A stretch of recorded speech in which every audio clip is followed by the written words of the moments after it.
The Rise of Skywalker is now just 129 days away from its official release by writer and director J.J. Abrams and Chris Terrio, as well as creator George Lucas. This is Mike Zero. Make sure to subscribe if you are new to the channel for future Star Wars content. Now, what's really exciting about Episode 9 is that we do know that this film, at the end of the day, is going to be, well, a revelation film. It's going to contain many different twists and turns that will lead to saga-wide implications in this story, that will also be introducing many different aspects to the Star Wars franchise that fans have never seen before on the big screen in Star Wars film history. Now, these past couple of weeks or so, we've been learning a whole lot more about this film, and when it all comes down to one of the concept art descriptions, this is where things begin to get very exciting for Episode 9. Now, specifically, what's really intriguing about all of this is that shot descriptions consisting of a sequence in which it's explained that Kylo Ren is inside of his chambers, where he is laying down, where his eyes are said to be closed, while Kylo is said to be having a terrible dream. It's explained that parts of Vader's lightsaber are resting in his hands, where it's explained that Kylo begins to have nightmares, one of which is said to be a nightmare of Anakin's hybrid Force ghost, where Kylo is said to be in the woods with tons of fog, where in the distance, a cloaked figure is seen that eventually ignites a red lightsaber. It's said that this figure is Anakin's Sith Wraith in Kylo's dream, since Kylo is holding Vader's broken lightsaber hilt during his sleep, since the saber hilt still holds dark side energy. The scene is said to be like something straight out of a horror film, where Anakin's face appears to be battle-scarred, where his face glows in a red hue from the ignited saber. Kylo is said to duck when the figure is said to take a swing at Kylo Ren, where it then begins to change to visions of Palpatine and his Sith Wraith, throwing in pieces of foreshadowing of what's set to happen in the future. So let's go over a couple of parts about this, because we do know that Episode 9 is going to introduce many different elements to the franchise that we have never seen before in a live-action Star Wars movie that's going to change how we view the past 8 Star Wars films. Now, what I like about Episode 9 so far is that we really are getting new types of aspects of the franchise that we have never seen before, and how they're really going to utilize this into the first act of Episode 9, especially leading into the second act of Episode 9.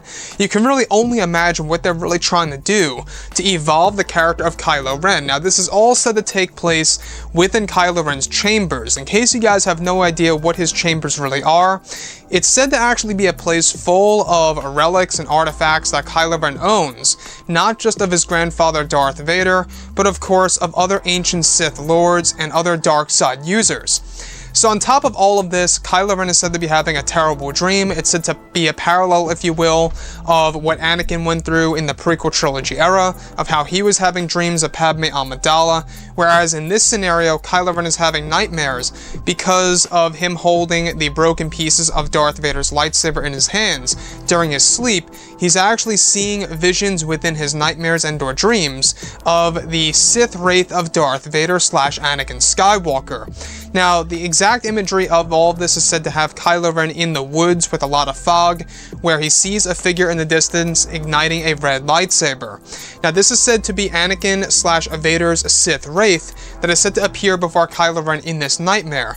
Now, this is all said to be connected to Vader's lightsaber and the dark energy that actually holds on to it. And in case you guys did not know, we do know that Palpatine's Sith Wraith actually uses the Vader lightsaber hilt as a conduit to explain and or to communicate with Kylo Ren.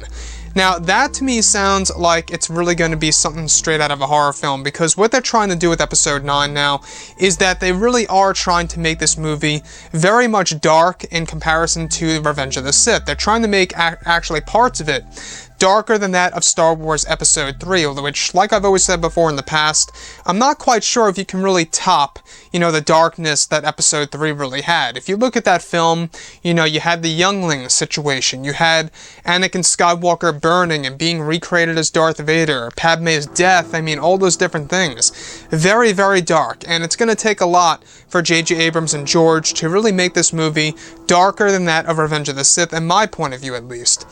So on top of all of this is said to be the moment in which Kylo Ren begins to realize that these are actually visions, or partial visions of the future of what's set to happen.